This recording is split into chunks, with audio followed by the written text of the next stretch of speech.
Welcome to the Financial Advisor Success Podcast, where you go behind the scenes with financial planner, speaker, and consultant Michael Kitces to hear stories of how leading financial advisors navigated the inevitable challenges that arise on the path to success, and get insight from leading industry consultants about how to break through to the next level in your advisory business. And now here's your host, Michael Kitces. Welcome, everyone. Welcome to the 465th episode of the Financial Advisor Success Podcast. My guest on today's podcast is Todd Pisarczyk. Todd is the founder of Momentous Wealth Management, an RIA based in Vancouver, Washington, that oversees approximately $400 million in assets under management for 400 client households. What's unique about Todd, though, is how he worked his way through the choice of whether to sell or keep his firm after hitting a complexity wall by analyzing both the numbers, creating his own spreadsheet in the process, and the lifestyle considerations of this decision. In this episode, we talk in depth about how Todd found that as his business grew to around 350 clients, he became frustrated by the increasing lack of freedom and time despite the financial success of the firm itself, how Todd started receiving offers to acquire his firm, which led him to consider what he wanted the rest of his career and future ownership of the firm to look like and what would be most financially advantageous for himself, and how Todd built a spreadsheet to analyze offers that showed that holding on to the firm, even if it meant eventually selling at a lower multiple to internal successors, could lead to a better financial outcome, particularly given the strong growth his firm was experiencing. We also talk about how Todd, after deciding against selling his firm, brought in newer advisors, which both helped to spread out the workload of the growing firm, but also energized him by allowing him to spend more time coaching these new hires, how Todd worked with a consultant to document and build out his firm's processes to streamline operations and more efficiently scale, and how Todd has found that time blocking, including adopting a surge meeting structure that fits his needs, has allowed him to have more control over his schedule and gives him time to both work in the business and on the business. And be certain to listen to the end, where Todd shares how his forward-leaning approach towards technology adoption has not just been about gaining efficiency, but also freeing up time to provide a deeper level of planning for his clients, which has led to an increased pace of client referrals, how Todd has prioritized creating an attractive client experience to differentiate his firm at a time when clients have many ways to tap into comprehensive financial advice, and how Todd's idea of success has shifted over time from constantly seeking more in terms of clients, AUM, or other factors, to creating an environment where the next generation of advisors at his firm can be successful themselves. And so with that introduction, I hope you enjoy this episode of the Financial Advisor Success Podcast with Todd Pisarczyk. Welcome, Todd Pisarczyk, to the Financial Advisor Success Podcast. Thanks for having me, Michael. I am very excited and just honored to be here today. Well, I appreciate you joining us and looking forward to getting to talk about, to me, just the challenges that start to crop up when advisory firms start to grow past our like individual capacity to handle clients, and we basically hit the wall. And we see this really directly in the advisor well-being study that we run every other year. Like, it's an interesting phenomenon. The unhappiest advisors have an average of $225 million under management. 225 million of AUM. And in fact, it's not just a random number or data point. If you break that down further, I mean, we all talk about 1% fees, but most of us have some householding, some discounting, some break points. Most of us actually charge something more like 70 to 80 basis points of actual like revenue yield relative to assets, which means 225 million of AUM is usually somewhere between like 1.5 to 1.7 million of revenue. Most of us at that size have about one team member every 250,000 to 300,000 of revenue. So we usually have about 5 or 6 people on the team. And as the firm owner, that means essentially like I've got half a dozen people to manage, because usually at this point they all report to me. And I have like 200 something clients. And you hit this point, you hit this wall of, and I've heard this over and over again through the years, something to the effect of, I'm making more money than I thought I'd make, and I'm working too many hours, and I'm burning out, and I feel miserable. And I've never been less happy in my business. It's never been bigger, and I've never been less happy. And then especially in today's environment, and then someone calls and says they'll offer you like 6, 7, 8, 9, 10, 11, 12 times your earnings to just walk away, or at least to like tuck into them, let them figure out all the scaling challenges and just go back to serving your clients. And it becomes a really hard, like really high stakes question of like, do I keep it or do I sell? And if you look at industry data overall, and the sheer amount of M&A out there would tell you a lot of advisors are making the decision to sell at that point. And Todd, I know you have hit this similar threshold. You did the analysis. There's a spreadsheet which we're going to talk about later. Warms my heart. And did the math and decided to keep the firm despite the amazing multiples that seem to be out there. And so I'm excited to talk about, I guess, both this, like, the journey, hitting the wall, what happens when you hit the wall and end up with this business, or like I'm doing well financially and I've never been less happy. And then how you evaluated and came to the decision despite the offers coming in. I think I actually want to hold this thing and keep going. Sure. You do that analysis. It's like you had somebody stationed in my office, Michael.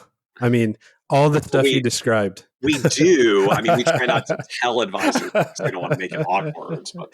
I mean, in listening to the show, I kind of assumed that was the case. But no, we were, almost exactly experiencing the numbers that you just described. I mean, to a T, with regards to staff count, clients, everything else, about 3 years ago.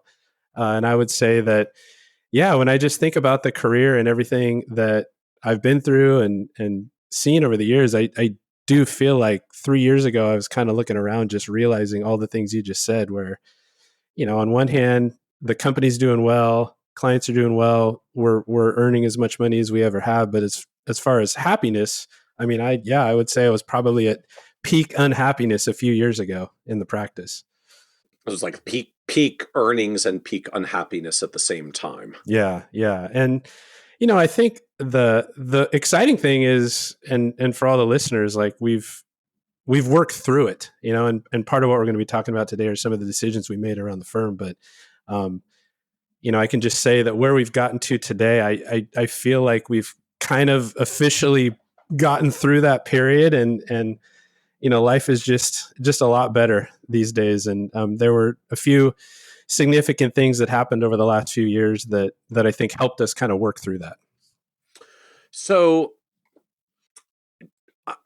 talk to us a little bit more about really what the state of the firm was 3 or 4 years ago. We'll fast forward in a little bit to kind of where we are today and where it's come. But as you were living this like peak earnings plus peak unhappiness phenomenon at the time, like, can you paint a little bit more of a picture, if you recall, of just really like where the firm was then? I don't know, like revenue and clients and staff count, and just literally like what was going on day to day that made it not so happy.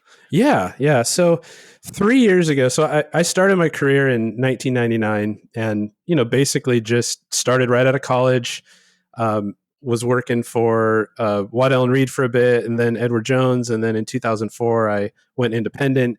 And so the firm really has just grown just kind of from me doing the thing. And we've just experienced slow, steady growth over those years. But, to fast forward to 3 years ago, we were about $260 million in assets.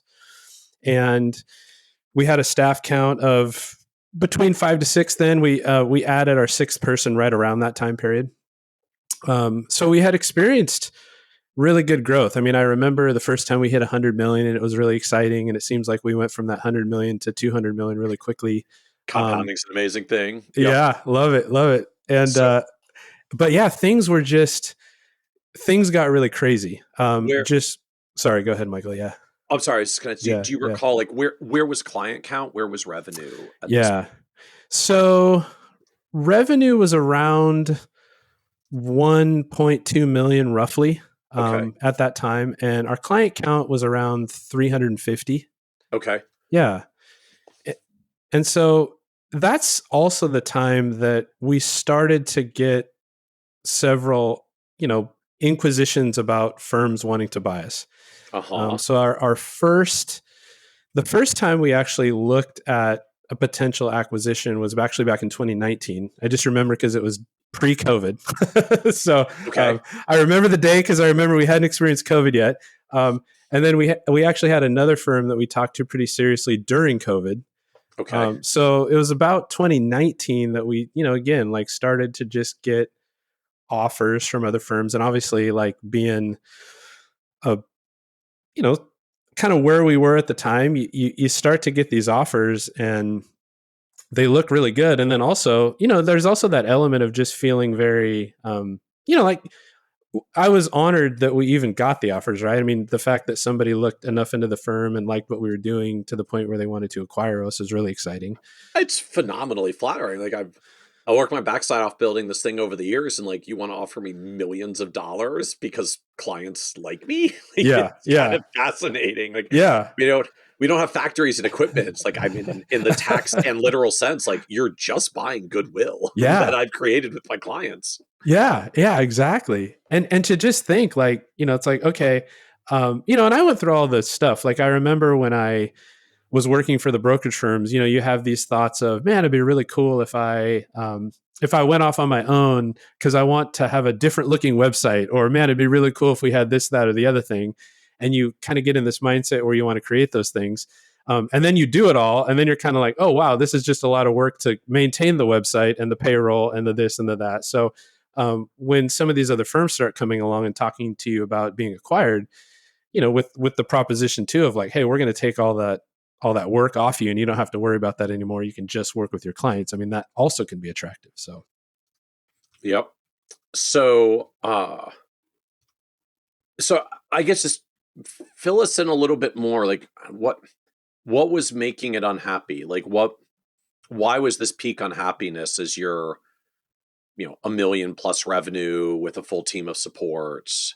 Like what was making it so not good despite peak earnings, peak size? yeah. Yeah. So, I think the biggest thing for me was just time. So I would often think back to when I had fewer clients and was making good money. I mean, obviously life was good and the income was good and you're feeling pretty happy about things, but also just realizing there was a time in my career where I feel like it was like that perfect mix of had plenty of money to do the things I needed to do, but also had all the time in the world because you just, weren't as busy. And then the nature of it is the business is successful, you get more clients, but there's more work that goes along with that. So I think for me, the biggest thing that just made me realize that there was a problem was the time aspect. When before I would realize, hey, a friend called and said, hey, do you want to go hit the mountain today or go golfing today? And I'm like, oh yeah, like I'll be there in an hour. Like I realized I couldn't do that anymore. It's like, oh no, actually I have meetings all week. I can't even get away for another 3 weeks. And so that's when I started to get a little, I don't know, I guess just kind of frustrated by it. Was just that, increasing lack of freedom and time. But what I've realized over the last several years, because one of the things that we've done that I think has helped us kind of get through it and get to a really good spot is the fact that we just did not have very good systems and processes and things like that. So one of the things we did a couple of years ago is we hired a consultant to really start building out and helping us build out really great processes for things. And so just realizing that everything that we were doing to that point required either me or one of my two associates that had been with me for a long time. We knew how to do everything, but as we brought more people to the firm, we were realizing more and more that, like if anything was going to get done, we would have to be involved with explaining it or doing part of it. And we realized that was a function of just really not building out the right systems. Okay. And so as I'm hearing, like just time commitment is going up. Everything kind of has to run through you. So you end out feeling very little freedom, like literally don't have a lot of time and just don't have a lot of freedom and flexibility because it's like all this growing volume of things all runs through you, routes through you, or is stuff you're really not energized to solve, like payroll. Yeah, exactly. Payroll, benefits, again, all that stuff that was fun in the beginning, like building out a cool website. Now it's like, oh, we have to maintain the website, and oh, we're supposed to be doing social media, so you're having to come up with social media posts. And I mean, really, like you said, I mean, no matter what's happening at the firm, being the owner, it all kind of runs through you. And so you just realize that day to day, you're just in touch with so many different things. And so even as you're adding team members and that, the work comes down. But yeah, and I think, like you said, a lot of people, it's just been very interesting for me to kind of hear a lot of advisors talk about it. Hear you talk about it over the years, and to be in the phase of like, oh, I'm glad that's not me. To all of a sudden waking up one day and being like, oh, crap, that's me. Yeah, exactly. So you're living this environment, and it's not a lot of time, not a lot of freedom, system process stuff that I guess is not fun to build anymore, or outright run the business things that you don't enjoy, like payroll. And then the offers start to show up. Sure. Yeah. So I don't want to get you like in trouble with any NDAs or anything, but like tell me about the offers. So Yeah. like what's started to show up, and like whose call, or like what kind of firm's call did you decide to take, and why? Like what made it interesting to start entertaining these? Yeah. So, I'm sure again, and I've talked to a lot of advisors that experience the same thing, but, the first person that reached out to us, the first firm, was back in 2019. And then, another firm reached out in 2020, and I noticed that the amount of emails and things like that and inquiries that I was getting really started to ramp up. But different firms offering to acquire us in different methods. So, some firms effectively just wanting to kind of buy in. We did talk to some consultants as well. So at one point, when I started to get offers, I actually reached out and spoke to a couple consultants as well that help with these things. And I feel like I might even have heard one of them on your show. Let's say, do you recall who you worked with that had good experiences? Just nice to shout out for folks if you recall who you're getting support from. Yeah, I spoke to. I mean, I did some work with FP Transitions. Okay. So I think that they were one of the places that helped me quite a bit. Just realize that there were more options, because I think for me, when I started to get these offers, I didn't realize that there was actually more to it. So the primary people that we were talking to were firms that wanted to acquire us, and effectively have me stay on and keep working as an advisor. But then also realizing that there's the opportunity to have like PE firms buy parts of your firm and things of that nature as well. I actually had no idea that was even an option. And so, I started to talk to a lot of places, because that's just how I am. It's like when I get, I guess, an offer like that, I mean, my nature is always to say, oh, okay, well, I got to do the research and figure out like what's the best thing, right? So, I'm not the kind of person that generally just talks to one person. So I'm, talking to friends. I have a lot of friends and other advisors in the industry that have gone through similar things. And so, really what I did is I always go right to the numbers, right? What was a complicating factor for me is that, the idea of selling the firm and being able to continue to work with clients, because I'm 49. I'm not like ready to retire. I love what we do. I'm still super energized by it. So I was not in this mindset that I wanted to be done, but I was in the mindset of just thinking like, man, it would really be nice to work differently, like to either, I was thinking about things like, should I, which again, a lot of people go down this road of like, is it time for me to just be full-time CEO of the firm, run the firm, and have other advisors here to work with all the clients? Or is it time for me to just effectively like, sell and have someone take over that CEO stuff and allow me to just work directly with clients? I was just realizing that I couldn't keep doing it all. I needed to get rid of some part of what I was doing. And so the complicating factor for me was the fact that, I have 3 kids, so 2 sons. One of them's working here now. I have another son who's getting ready to graduate. He's going through the financial planning program at Grand Canyon University. He'll be done in a year or two. I have a daughter in high school who I'm, trying to convince that she should get into the industry, but currently she's not yet interested, but we'll keep working on her.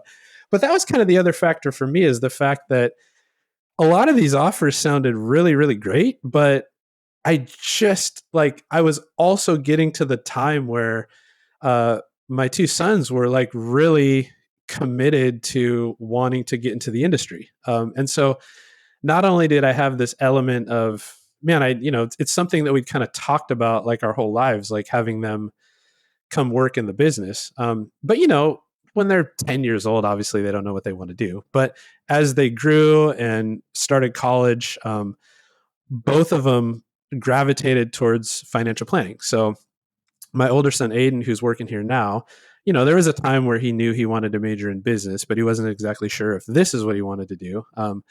But then his last couple years at school, he really got very interested in the financial planning area. In fact, one year I had the opportunity to take him to Impact, and he kind of points to that as when he really like saw what the industry was about, and also like his whole experience with it is me, but to actually like meet and interact with other people, also closer to his age, I think got him excited. And so, I was really like struggling because, I'm like, okay, on one hand, this sounds really great to like, one, obviously these firms offer you quite a bit of money. So, on one hand, I'm like, man, I've been working my tail off all these years and finally I could realize a good amount of money for it.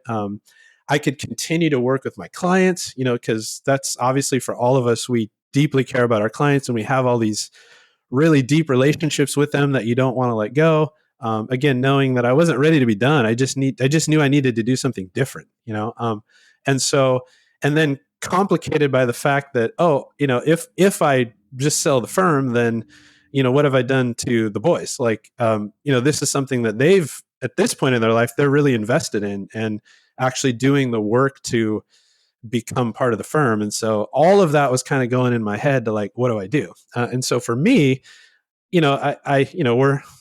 we're numbers people. I love building spreadsheets, right? So I'm like, I'm going to solve this with a spreadsheet.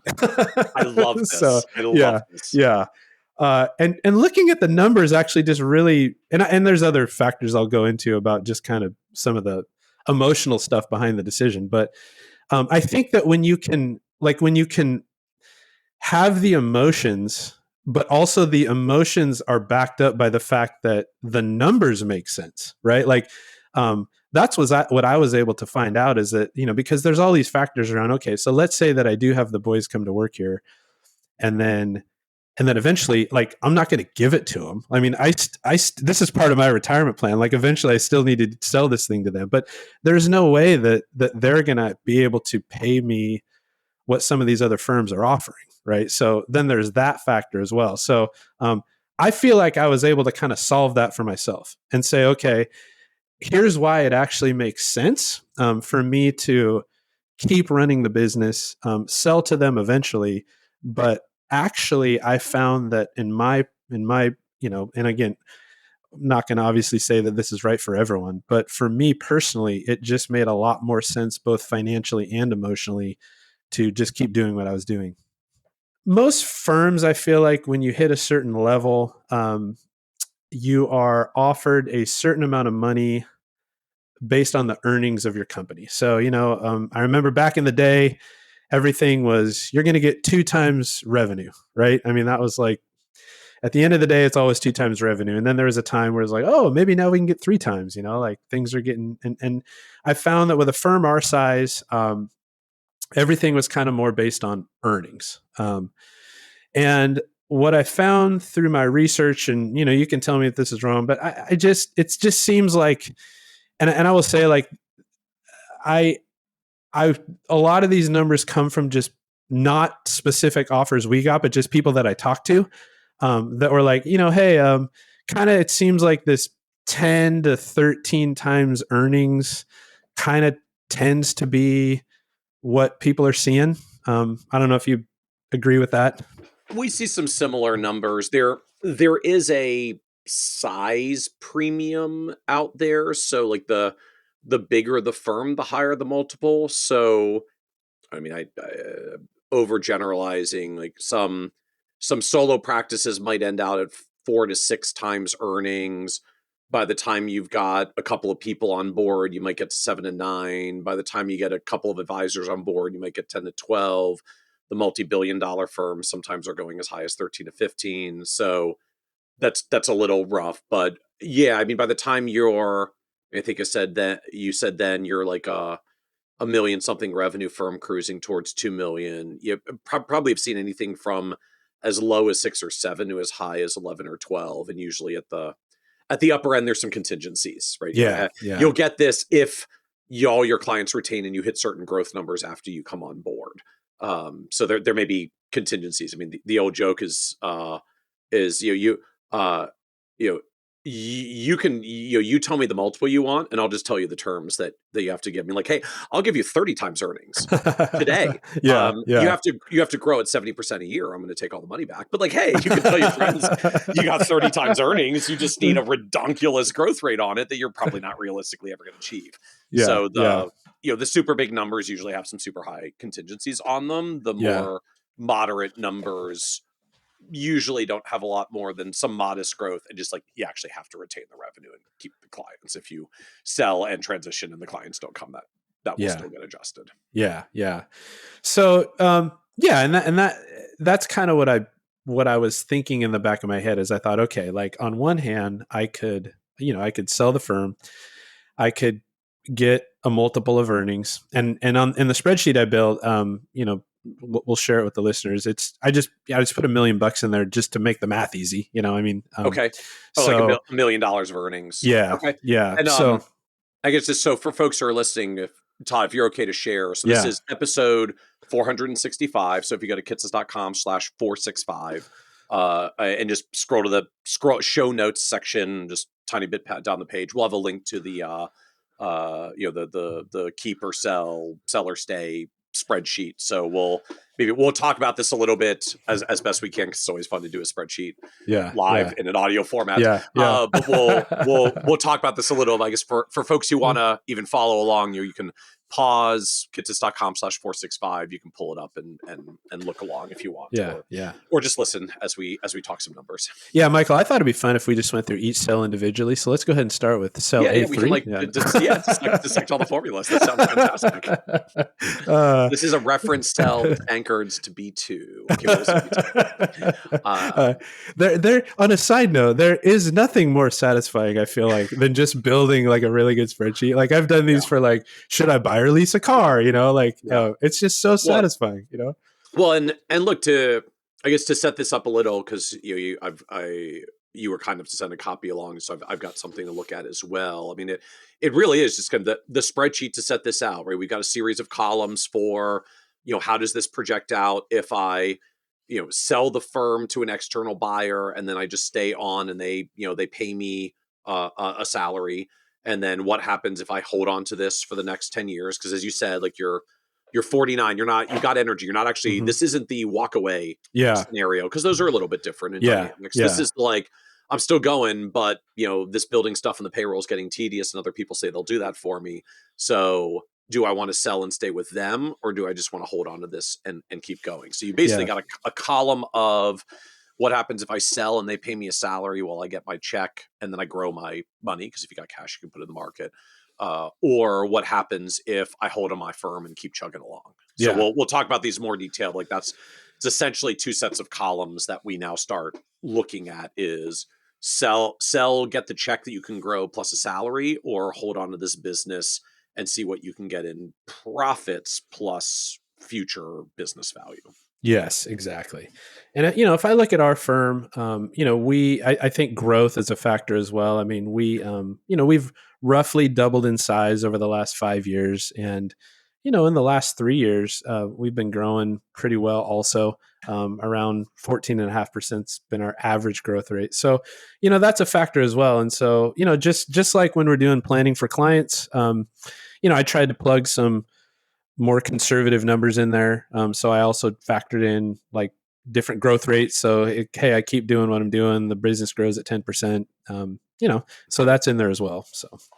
So I'm just kind of following through. So at least for sort of default assumptions here, and blessed spreadsheets, they're all formulas. So anyone who wants to play with this, you can change all the numbers in column M, which will make sense when you see the spreadsheet. You can change all the numbers in column M. They're, inputs that calculate through. But I just find this is like, we start with $1 million of earnings to just kind of makes the math easy. You've got like the full value multiple in here. Let's say we get a whole 12x that someone's willing to offer us. Sweet, cha-ching. Yeah. Yeah. So, so I'm just kind of following along. It looks like payments kind of break out. It's one of those like you get half at closing and the other half over the next few years, assuming clients stay. Exactly. And again, I want to get you in trouble with any NDAs that firms sign. But like, was that pretty typical for what you were finding of like you get part up front and then you get part of it over a couple of years and you have to retain and grow a little bit to earn that? Yeah. Over the years, what I found is that, most of the firms that I had talked to, kind of the same idea where it's just like you spelled it out.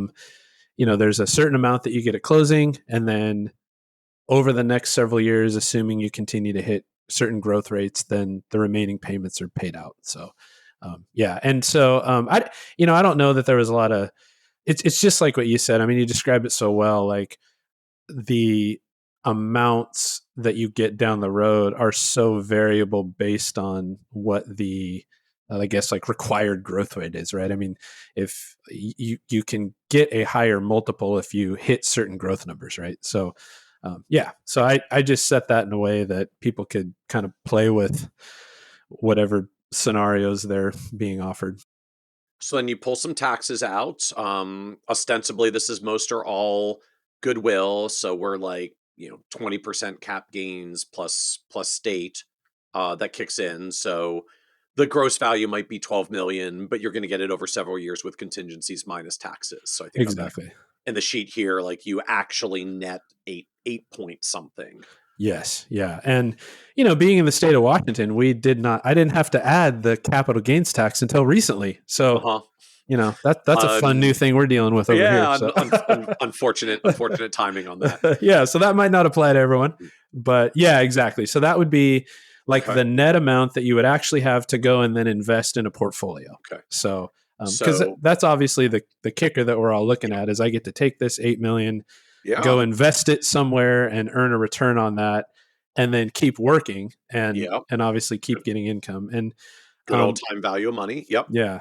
So the column basically, when I put the portfolio, that's effectively the value that you would have in an investment portfolio. Okay. And it comes in, the first 3 years, it ramps up quickly because you're getting the tranches of payments as they come through. So it takes you 4 years just to get all the payments in, and then you just get to grow the dollars on the back end. Exactly. Yeah. Okay. Yeah. Which I see, like you've got a market growth assumption here. It's pegged at 7%, to each their own about what you want to plug in for your growth rate. And then I see there's an additional, like, okay, now I've basically got a portfolio of the proceeds that are growing. I'm also getting salary checks, right? I'm getting paid out from the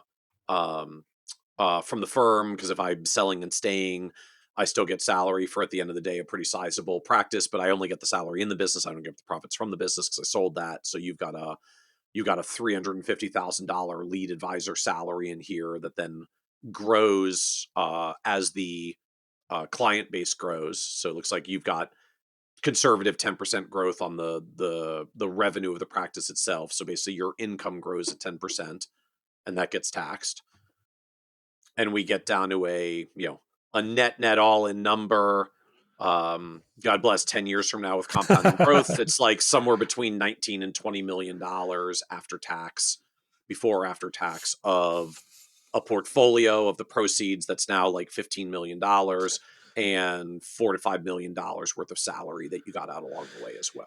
Exactly. And for the tax numbers, just for the listeners, the reason I put a gross and net column is because, frankly, I kind of, when I was building this, I had no idea I was going to be building it for anyone but myself.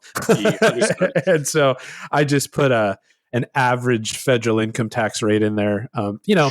That could be off, but in reality, that's why I put kind of both gross and net, because in reality, at the end of the day, the most important thing is to kind of compare the two columns. So I just kind of figured it's going to, if taxes go up, then it would go up on both sides of the spreadsheet. And so then on the other side, we've got what happens if we just hold on to the firm?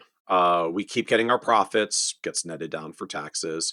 We've got an RA value to stay. that again is like we can plug a multiple on our earnings. Although I'm noting the multiple you're assuming here, this is labeled as keep the firm and sell internally. I'm assuming kind of like sell to the boys and or all the kids if the third one comes in. Yeah. Thank you for recognizing Yep. Macy. She'll be happy. Yeah. Yes.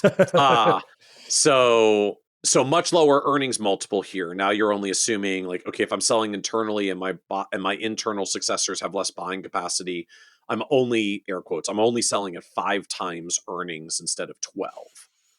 So Exactly. I'm taking a big, I'm getting the profits, but I'm taking a big step back in the multiple. Yes. And that was the key for me. Is I was initially really trying to think about, if I keep this thing, what is and again, that's what started me down this road of building this in the first place, was if I keep it, how much do I need to sell it for internally to feel like,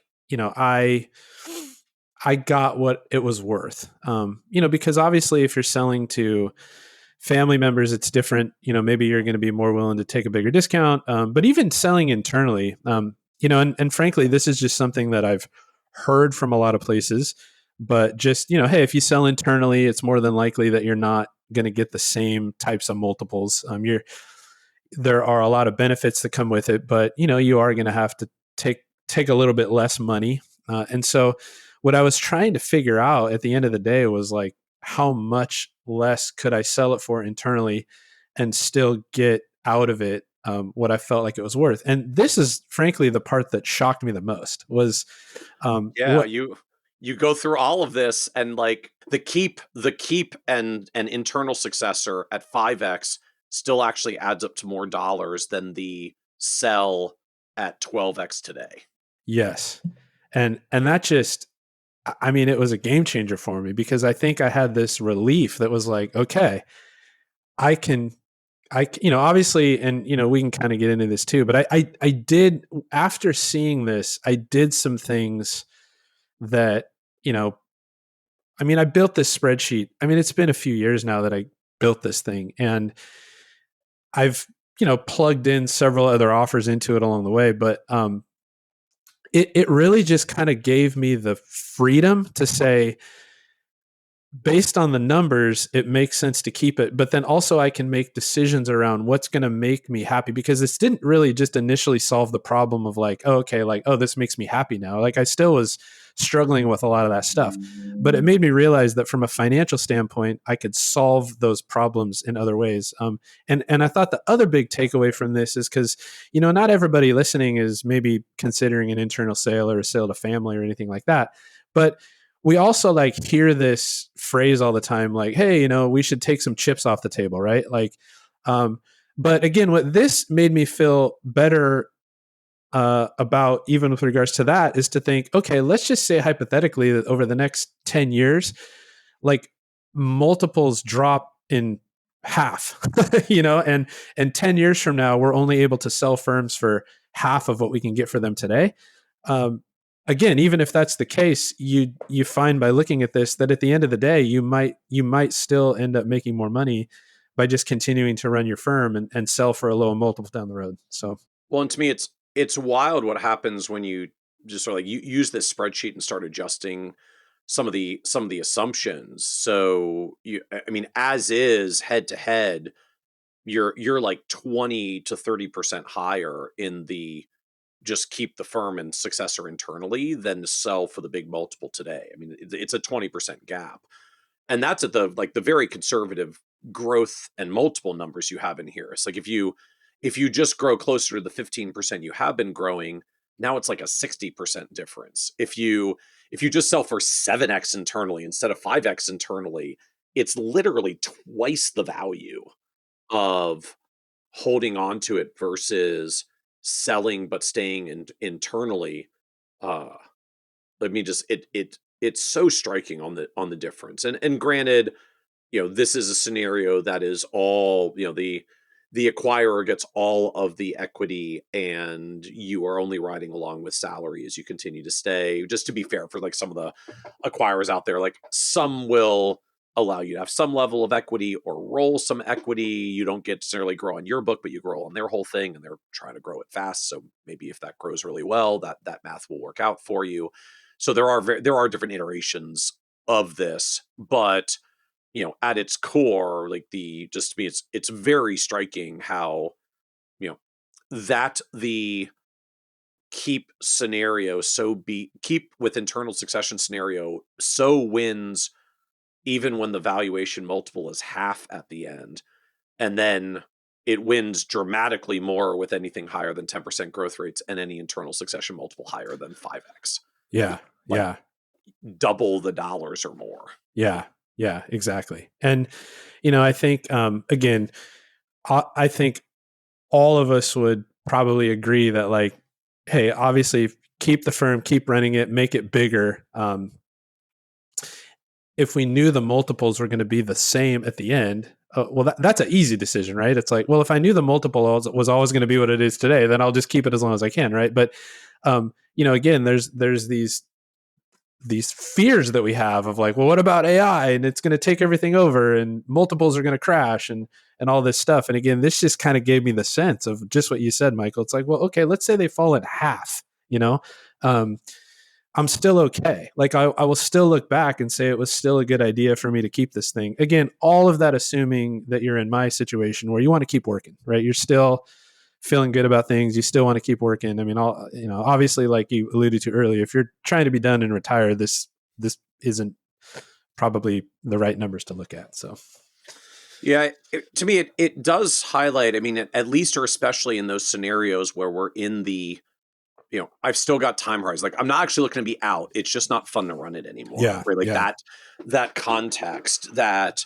I mean, look, just if you're miserable and your alternative is I'm just going to be out anyways, then may as well take a thing that lets you stay in the game instead of being out of the game. So sure, but assuming you've got some desire to stay in, then to me, just it very quickly comes down to like it's hard for the math to work in the favor of the sell and stay with the buyer unless.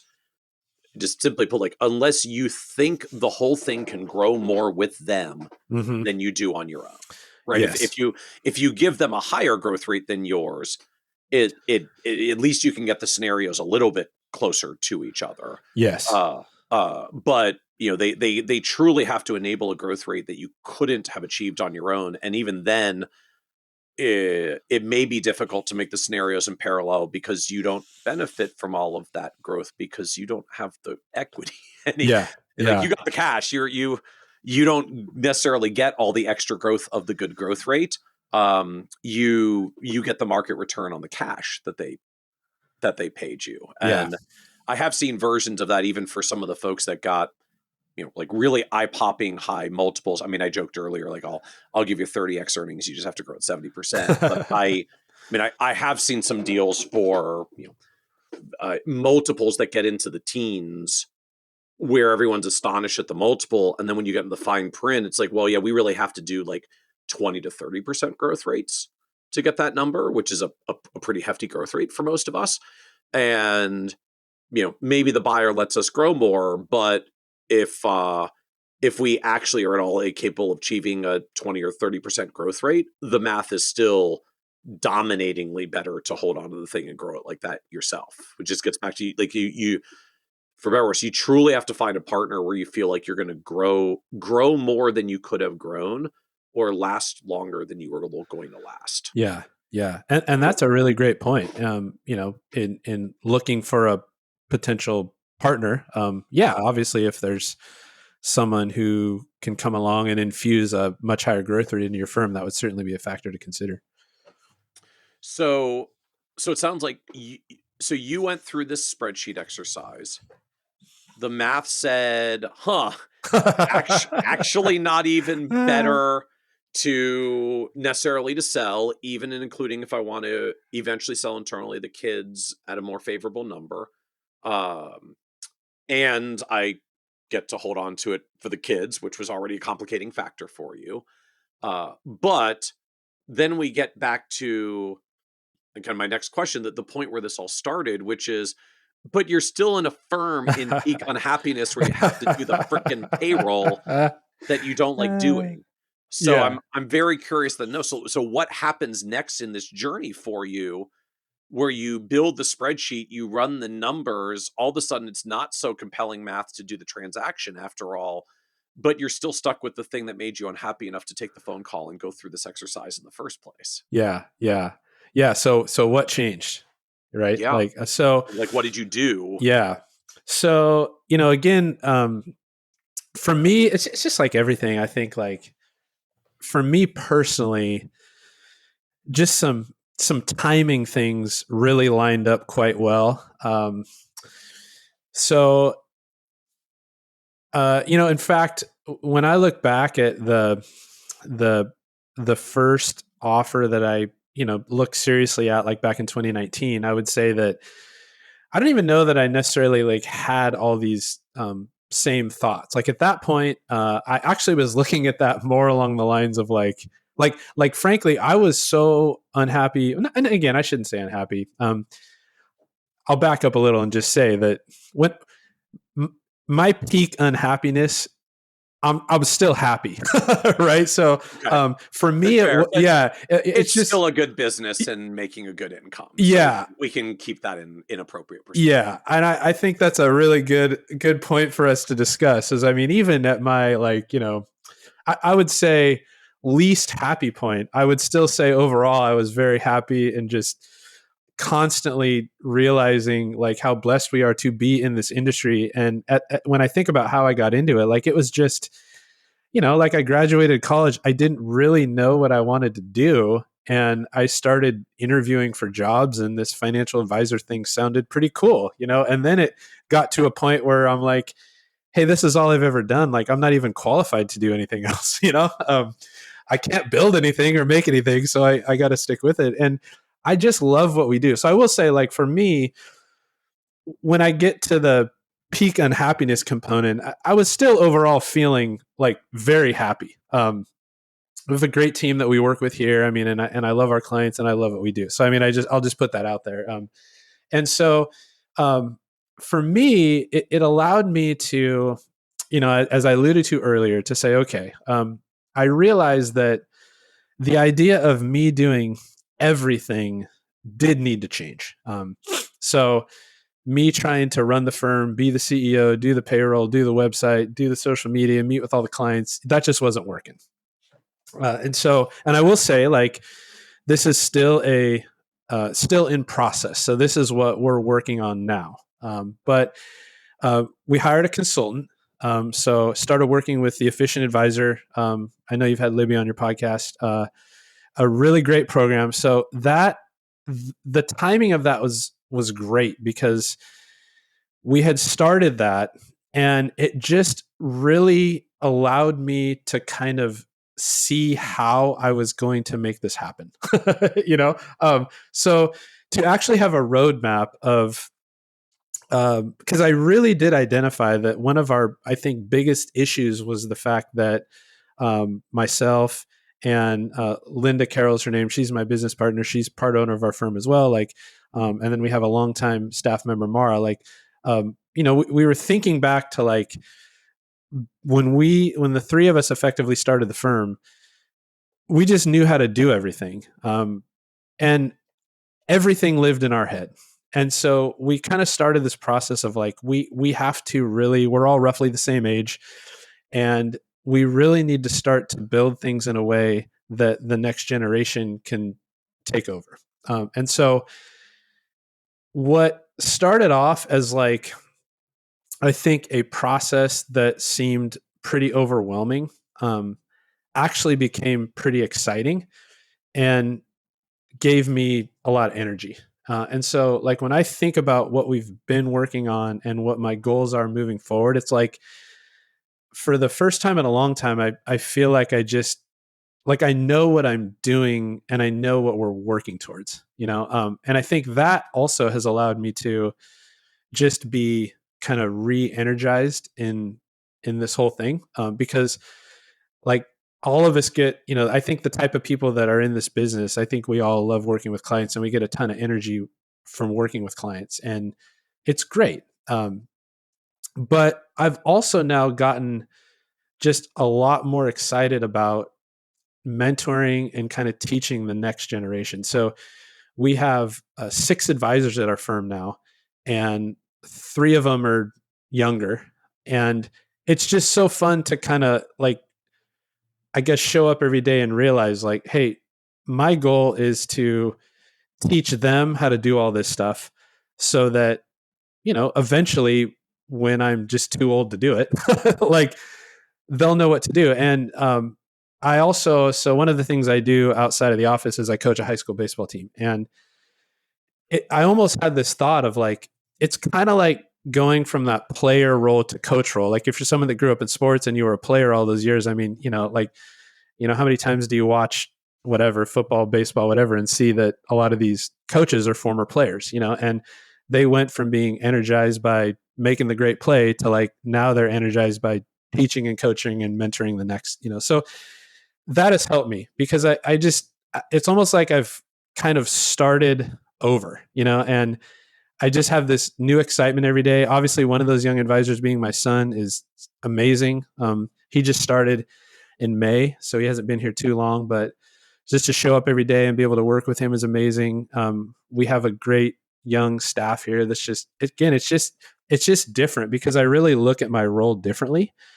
And I actually think having that direction is what has made it fun again and helped us get through like the unhappiness. Like for me, I would say that it wasn't a number thing. It wasn't like, hey, we were at, 200 and whatever million, but once we hit 400 million, everything just got better because we were at 400 million. Like it really had nothing to do with the numbers.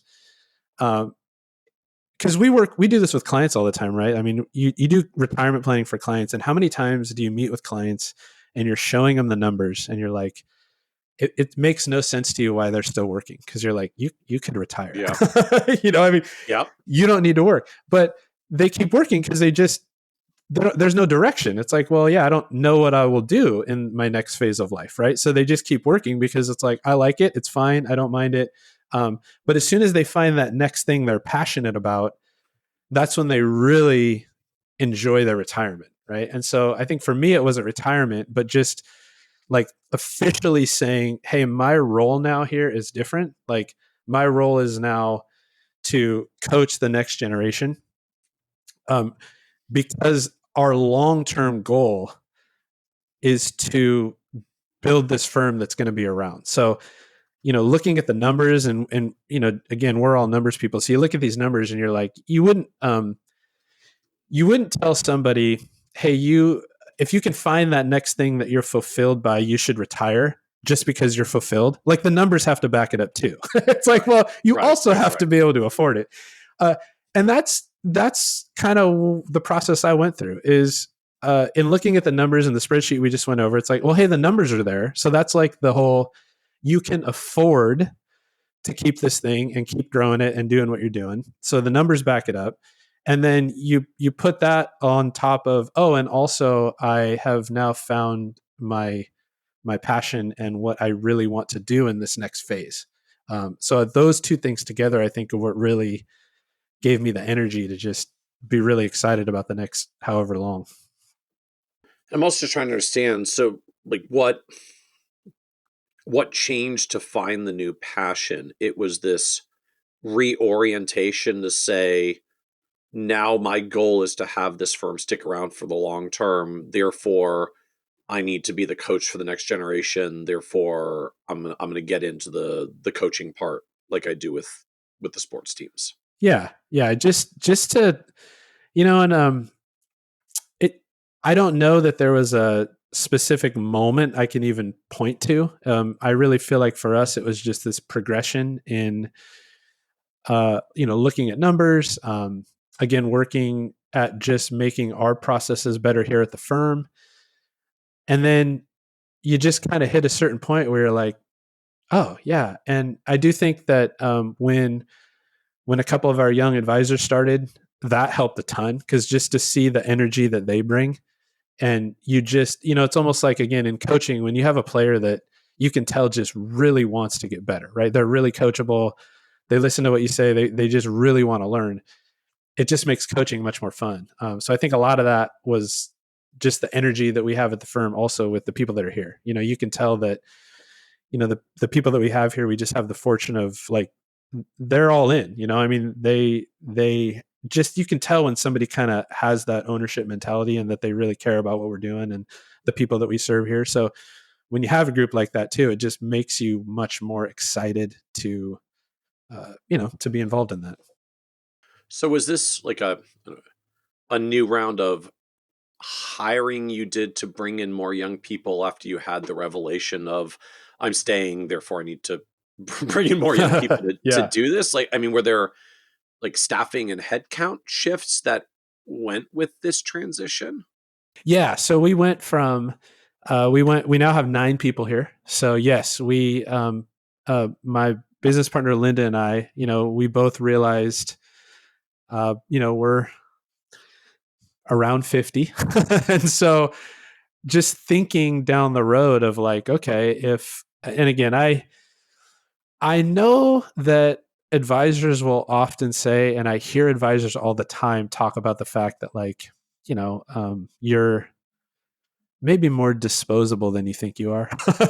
Like, of, I, I don't know that that's fully sunk in with me yet. Like I do believe it will. But I think for us, it was realizing we can't just hire someone and then a year later, like say, okay, you're working with all the clients now, we just decided that we needed to get some good young people in here now so that we could start training them and mentoring them and having them get to know clients. So by the time we're ready to be done, it'll just be a no-brainer, right? I mean, it's like, oh yeah, we've known this person for 10 years. Like it's great, so just trying to really get ahead of it.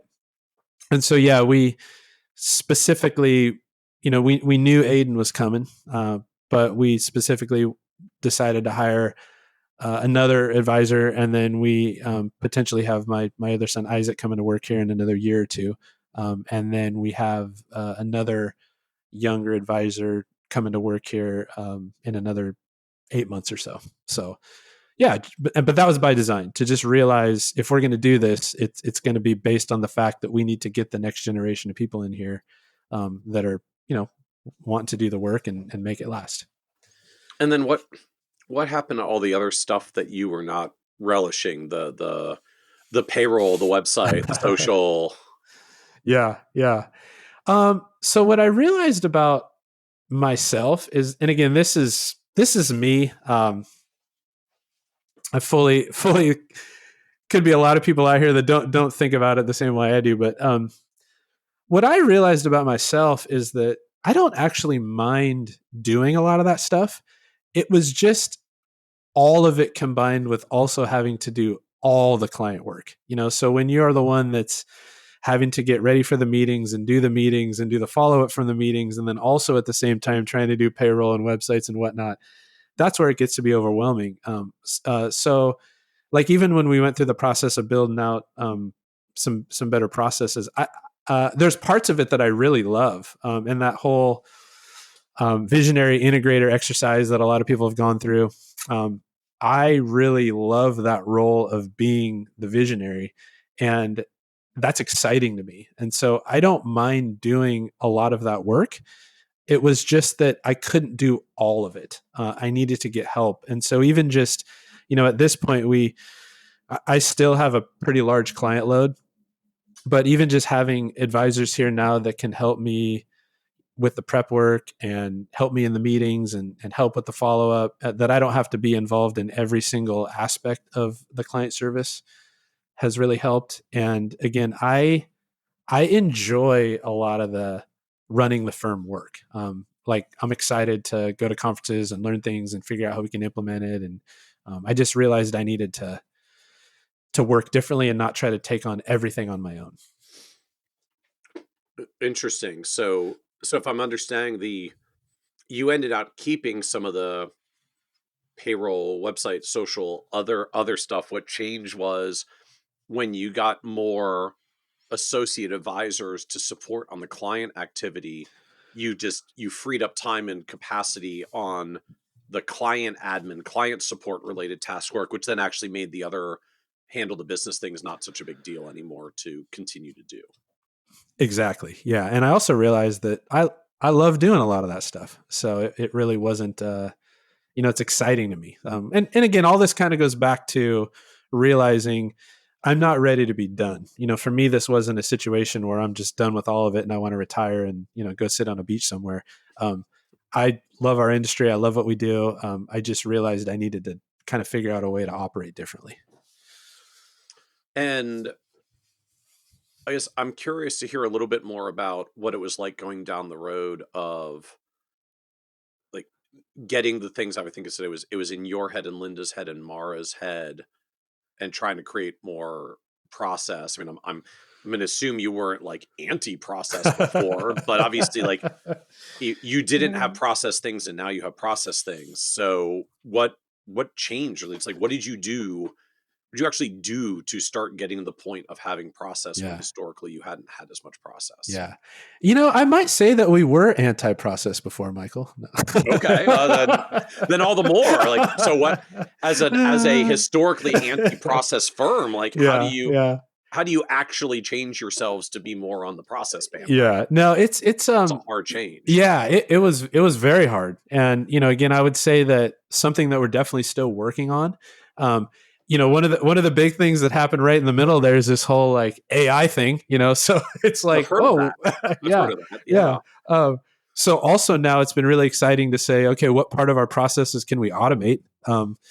So what we started doing really was just documenting everything that we do. So for a while, what we would do, especially with a new staff member, is, we went from the point of a client would come in and obviously we knew what to do and we just kind of naturally did it and figured it out, to the point where we hired people and it was effectively just kind of saying, hey, watch us do what we do. Right. Like, and for a long time, we felt that was okay. But now what we're realizing as the firm grows is, that's not really good enough to just say, hey, we know how to do it. Just watch us do it enough times and then it'll be in your head and you'll know how to do it. We went through an exercise where we took, like every part of our business and took every step of what we did and literally just started to document it. And so at first we just started documenting it on spreadsheets because I didn't, frankly know another way. And so it was just a matter of, take something like, for example, a new client calls you up on the phone, hey, I was referred to you, I want to work with you. Before it was just me emailing the client like, oh yeah, great. Like, come on in for a meeting. And to where now it's like, okay, like what's so there's no point in me writing the same email a million times. So it's like, oh, well, let's take that email and now we save that into a spreadsheet. And so, for a year, what we did is we basically just started putting every step of everything we do into these different spreadsheets. What we're doing now, we actually switched our CRM to Redtail. And so in that switch, we are also building all of our processes into Redtail using workflows. We have someone here, his name's Taryn. He's in charge of doing that. So again, that's a good example of, I spent the time to create the processes and say, okay, like here's what I want our client experience to look like. From the minute that somebody contacts us, what do I want this whole thing to look like to them? It was also really important for us to make it consistent because as we grow in our number of advisors, we wanted to make sure that, if somebody's contacting one advisor, they're getting the same experience as if they contact another. And so I spent a long time kind of creating these things and then working really closely with Taryn to actually help me put them in a form where it can be used by the team. And so, again, a lot of that right now is taking these spreadsheets and building these processes into workflow in Redtail. And then also now trying to figure out, hey, are there any parts of these processes that we can use automations for? So. And what is Taryn's role in context here? Taryn is so he actually started off here as our portfolio administrator.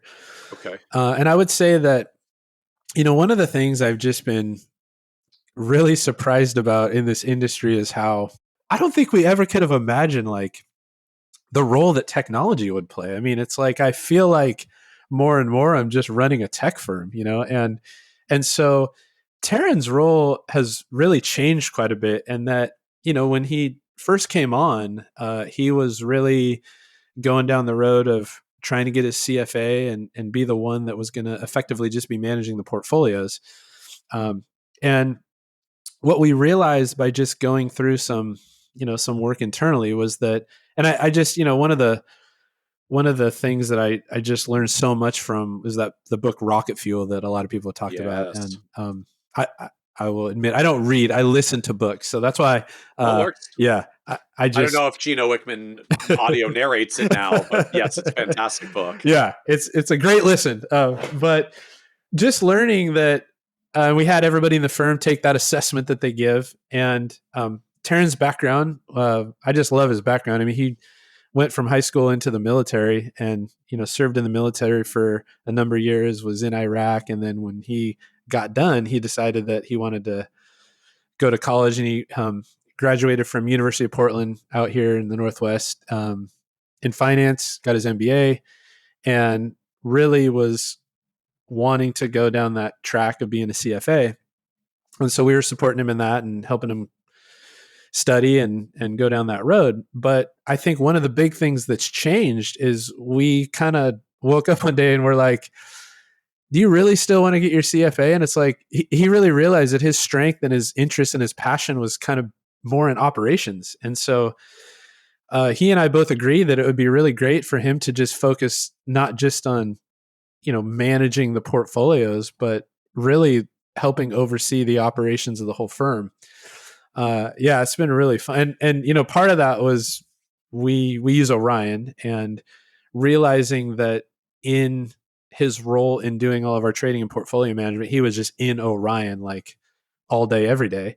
And not just in the trading part, but whenever anybody had an Orion question, they're going to Taryn. And so, we just kind of officially said, hey, like, let's just change your role. And it's really great because he was excited about that. And, seeing him again, for one, he's the kind of guy that will just do whatever needs to be done for the firm. But that really is more in line, I think, with what his passions are as well. And so that's kind of how we arrived at that, is just realizing that things have changed in our world. I mean, we used to spend so much time on portfolio management and trading and all that. And, as we all know, one of the things that technology has aided in the most is making all that trading and portfolio management quite a lot less time consuming. So then catch us up to present. So what does the firm look like overall today in terms of, I guess, like assets, revenue, clients, staff? Yeah. So where we sit today, we have 9 total staff. We're fairly heavy on the advisor account. So of our 9 staff, we have 6 advisors. And right now we have 3 senior advisors. We have 1 lead advisor and 2 associates, our 2 younger advisors. We have been implementing that Diamond Teams model. So when we hired the 2 new advisors, Aiden and Savannah is her name, they're starting off as associates and kind of working their way up that diamond. We have 3 support staff. So Mara's still here. Kylie's been with us for a while, and Taryn that we talked about. We have a total now of around 450 households. As of our most recent billing, our annual revenue is around 2.7 million, and we're around 410 million in assets under management. Yeah. So the growth has been, like I said, 3 years ago, we were about 260 million. So it's been quite a ramp up over the last 3 years, which has been exciting to see. And also kind of fun because if I look at like our 5-year growth rate, it's been around 14%, and it's been fun to see that go up. I mean, our growth rate in the last 3 years is closer to 17. So, it's always nice to see those numbers increasing. And to what do you attribute the uptick in growth activity? I think, it's the same story. I think one of the things that I feel like is, I don't know, somewhat interesting about our firm is the fact that we are just the prototypical story of, like I started at a college, just started doing the thing and knocking on doors at Edward Jones, and it just grew. Referrals. I do. One thing I've noticed in the last 3 years is I would attribute it to the fact that just having more advisors has allowed us to do more. One of the things that we've really tried to focus on is what you had kind of just alluded to, is the fact that with all this technology, our mindset has not been to use that to just do less, but it's like, how can we use that to be more present for clients and do more? So when I think about the fact that now we have, 2 advisors in most of our meetings, it's just really great, because whereas it used to be me or Linda doing our client meetings, but again, being responsible for all the prep and all the follow-up, is like, frankly, you kind of just run out of time. And so I just feel like the level we've been able to go to has been so much deeper with adding more advisors to our team, because there's just more people helping do the work. And I think that's allowing us to do better work for the clients. And so then better work for the clients, just, I guess, practically is more clients who consolidate assets, more clients who expand relationship, more referrals of clients coming over, like that kind of stuff adding up.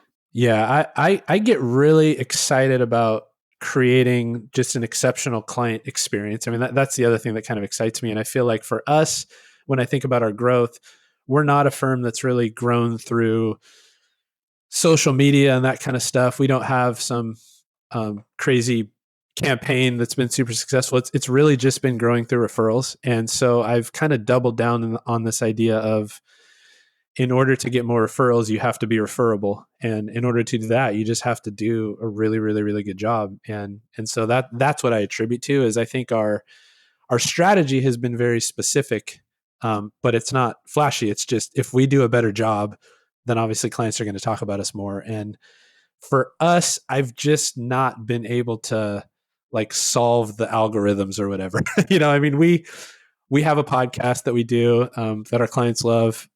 We don't get a ton of new clients from it or anything. We do get the occasional client finding us on Google and things like that. That is something that we are trying to get better at. And one of the things that I hope to do as I get more time is just trying to make sure that we're maximizing all the different channels of growth. But for the last several years, it's really just been client referrals. So as you reflect on this journey now, what's surprised you the most about just the 20-year arc of building the advisory business? I think the number one thing that surprises me is that technology component that we talked about. I just could have never imagined that, when I think about back in the day, like what we all thought we were getting into is just completely different. Technology is just, like I said, I feel like we're mostly a technology firm at the end of the day, trying to figure out how to use these things to our advantage and to better our client experience. But I think that's the number one thing that just surprises me when I look back over that 20-year arc, is all the things you mentioned about just the number of people and the head counts, and just all the stuff we're able to do for people now is fascinating. I mean, just the fact that technology has allowed us to have the time to, when I started back in the day, it was just, talking to people about a certain stock or a certain bond that had a good interest rate. Planning, it's like, we thought we were different because we did financial planning, right? And it's like, well, now everybody does financial planning, but now it's like you're involved in estate planning and tax planning and everything else. And it's really exciting. So what was the low point on this journey for you? Yeah, we've had, I think for us, one of the things when I think back, and I think this is a potentially good lesson for people listening, is, we talked a lot today about being acquired, right? But there was a point in my career where and we've actually done a couple of acquisitions along the way as well. And one thing for us that occurred was that we were, I was in the process of building my firm. I left the brokerage world back in, it was 2014, 2004 was when I went independent, and worked with a group of advisors in town, and just really loved it. Great group of people there, and some really good friends that I'm still great friends with today.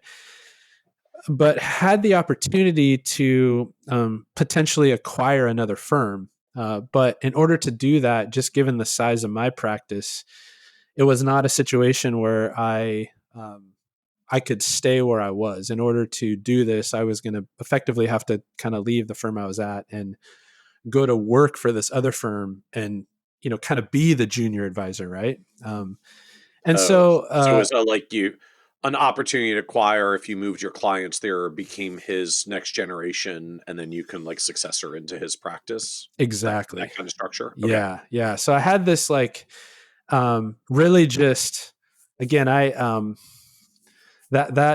still just, I just owe so much of where we're at today to, the firm that took me in after leaving the brokerage world. Right. And, it was, when I left, it was good. We left on good terms. The owner's still a great friend of mine. And, we I remember him looking at me one day, cause we're just kind of struggling over this decision. It's like, man, we had all these plans and directions we wanted to go.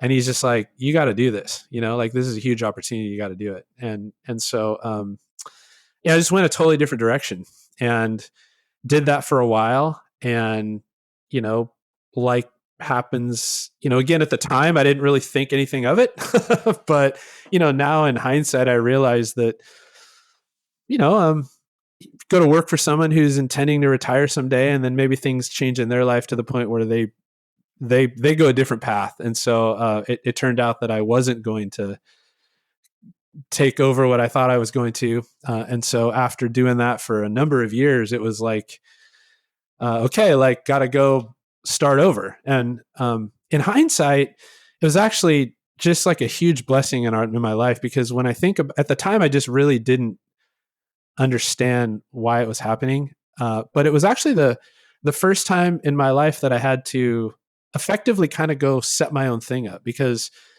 when I left the brokerage firm, I went to work with this other group of advisors, and they kind of had everything set up.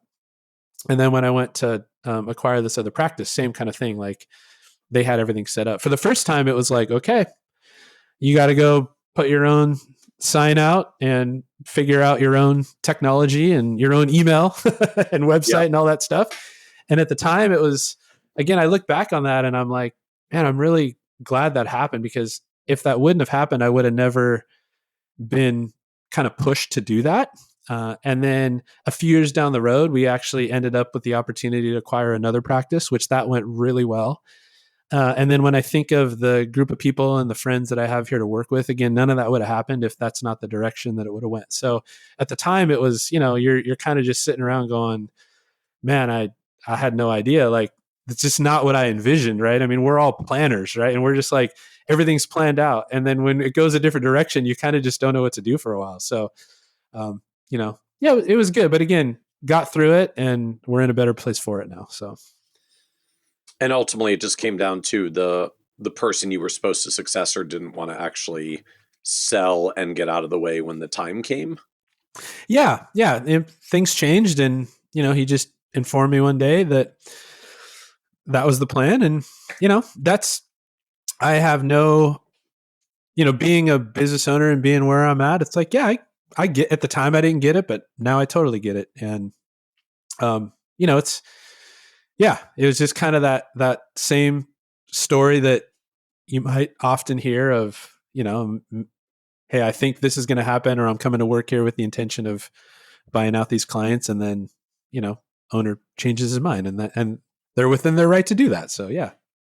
So what else do you know now you wish you could just go back and tell you 10, 15 years ago as you were early in this growth journey? Yeah.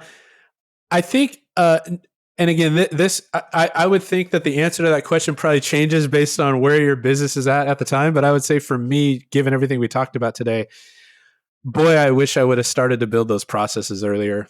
I just think that, if I were like talking to a new advisor today, I would say from day one, like just do that work, especially in the beginning when you're not quite as busy. I really wish I would have just documented things much sooner, looked at things in a way that like operated as if I knew someday we were going to have 8 or 9 people here. Because at the time when it was just a few of us, it would be really hard to imagine the growth and just realizing you're going to have, cause when you're smaller and Yeah. you're just working with clients and that's what you're doing. And you're putting all your effort into that, not realizing that, hey, someday this is going to be like a real official business, and you got to have things documented. So I really, really wish I would have done that. And the other thing I would say that kind of goes along with that is just routines and schedules. Just this notion of trying to build out a like an actual like time blocking and just being more proactive than reactive. That took me quite a long time to figure out. And I think that's also one of the things I feel like that has helped me move through that period of, I'll call it being less happy, is actually just taking more control of my time and saying, okay, these are the things that I know I need to do every day to be successful. And if I can do those things, I'll be much happier and be able to show up better for my clients, and also allowing me to be proactive and take time to work on the business and all that kind of stuff. So, both creating processes for the team, but also for myself, because that has also given me a lot more control over my time, which I think that if we have that control over our time, we all feel better about the way things are going. So can you share a little bit more detail there? Just I find like time blocking as a label kind of means slightly different things to different people. Just what did you do, or like what are you doing now to manage and structure your time differently? Yeah. So, for one thing I'm doing now, so I'll kind of start like on a more calendar year basis is, mapping out the way we want the year to go. And so I actually implemented the surge meeting model. Okay. That's been huge for me because it's allowed me to have a block of time where I just know I'm doing client meetings. Okay. And then the rest of the year, I can fully embrace that CEO role. And so for me, it takes about 4 to 6 weeks to get through all of our client meetings. I'm not the kind of person that can do 6 or 7 meetings in a day. Usually, during that time period, I'm doing 3 to 4 meetings a day for 4 days a week, roughly. Okay. So it's not overwhelming. It still gives me time to make sure that I'm doing other things. But we map out like every spring is when we focus really intently on doing planning for clients. And then every fall is when we focus intently on kind of doing that tax stuff and portfolio reviews and things like that. So having all of our clients also on a consistent service calendar, all of these are things that we learned during our coaching program with Libby. So it was really helpful. And then even on a day-to-day basis, I've realized for me, getting certain things done throughout the day. So every day for me, like I get up, I get my exercise in. I have just realized, and especially, if I'm telling my 30-year-old self, like, hey, this stuff's really important. You gotta take care of your body. So, but I've also realized that, if I can get up and exercise and get that out of the way the first thing every day, I just show up so much better for the team and for my clients. And I'm in just such a better mood, frankly.